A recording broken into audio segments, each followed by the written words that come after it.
No matter where you are, it starts with culture. Today's culture building question: how will we know that we are listening to each other?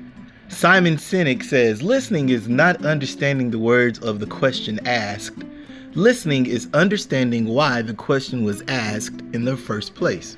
This is one of the discussion questions that correlate from the educational world to the corporate world. In education, we always talk about what great listeners do and how they ask questions to promote discovery and how they pause to reflect and retell what they just heard to build that interaction and self-esteem. Great listeners also use the improv version of yes and, where they make suggestions skillfully that could open up different conversations. And by opening up those conversations, it becomes a back and forth flow where both people are leaning into that conversation.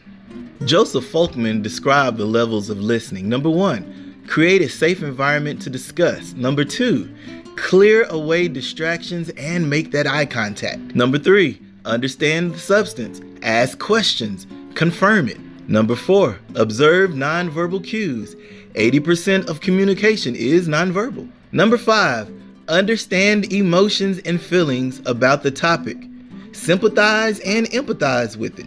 And number 6, help the other person to see issues in a different light, because perspective is everything.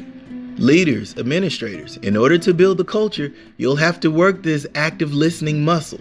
Give your staff an opportunity to be present, being fully available in those conversations. One of the most sincere forms of respect is actually listening to what another has to say. Brian McKeel. And when you know you are actively listening, that's when it starts with culture.